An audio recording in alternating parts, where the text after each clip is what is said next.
Davrundit პირდაპირ ეთერში ჩვენ გვიყურებს TV პირველის მაყურებელი და გვისმენს რადიო მაესტროს მსმენელი FM-ზე 94.7. 23 აპრილს 4 შვილის დედა 39 წლის მირანდა ვაჩეიშვილი ყოფილმა ქმარმა ელექტროსადენით გაგუდა.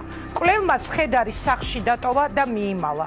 სამართალდამცველებმა მას კორპუსის სადარბაზოში მიაგნეს. მკვლელობის მოტივად ეჭვიანობა დასახელდა. გარდაცვლილი ახლობლების თქმით მირანდა ვაჩეიშვილს არაერთხელ მიუმართავ სამართალდამცველებისთვის, რომ ყოფილი მეუღლე მას და მის შვილებს ხშირად ემუქრებოდა. მის საჩივარ საბურთალოს და გლდანის პოლიცია რამდენჯერმე იძიებდა.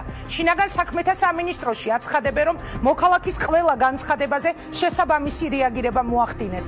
მათ შორის ერთხელ მკვლელს შემაკავებელი ორდენიც გამოუწერეს. თუმცა სახელმწიფომ ახალგაზრდა ქალის სიცოცხლე ვერ დაიცვა. ის სწორედ მეუღლემ მოკლა.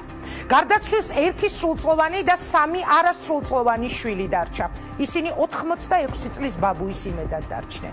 მიმდინარე წლის 4 თვეში ქალთა მკვლელობების 4 შემთხვევა დაფიქსირდა. გასულ წელს 21, 2015 წელს ოჯახში ძალადობის შედეგად 16 ქალი იქნა მოკლული, 2014 წელს საქართველოში ყოფილმა თუ მოქმედმა ქმრებმა სიცოცხლეს გამოასალმეს 23 ქალი. არანაკლებ მძიმე სურათი გახდათ 2013 წელს, როდესაც 21 ქალბატონი მოკლეს.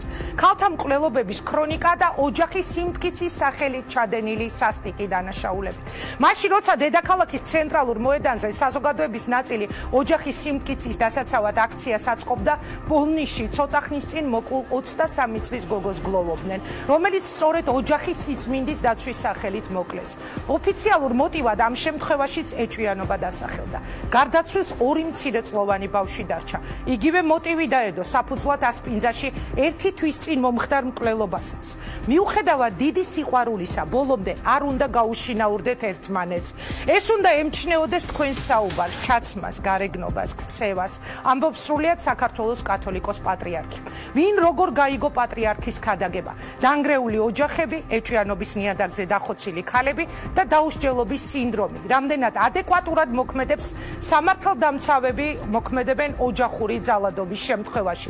რიგ შემთხვევაში ქალთა მკვლელობები სწორედ პოლიციის მიერ გაცემული ეგრეთ წოდებული შემაკავებელი ორდერის შემდეგ ხდება. პოლიცია საქმის კურსია მოსალოდნელ ძალადობაზე, თუმცა არ არსებობს ეფექტური პრევენციული მექანიზმი, რომელიც მკვლელობის თავიდან ასაცილებლად იქნებოდა საჭირო.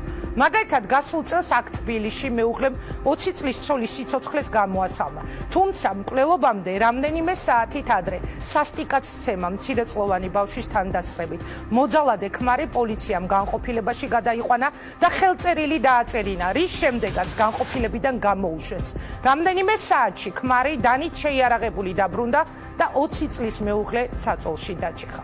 რატომ არ რეაგირებს ამ და მსგავს არაერთ ფაქტზე ისეთივე სიმწავით საზოგადოების ძალიან დიდი ნაწილი, რომელიც თუნდაც ქუჩაში 17 მაისს ოჯახის სიწმინდეს იცავს თუ სიმტკიცეს. წარმოგიდგენთ ჩვენ ძალიან საინტერესო სტუმრებს მეუფე მალხაზ სონღულაშვილი, თბილისის მიტროპოლიტი, საქართველოს ევანგელისტურ ბაპტისტური ეკლესია, ქეთი პაპუნაშვილი, მოკლული მირანდა ვაჩეიშვილის მეგობარი, მადლობა რომ ხართ ჩვენთან ერთად.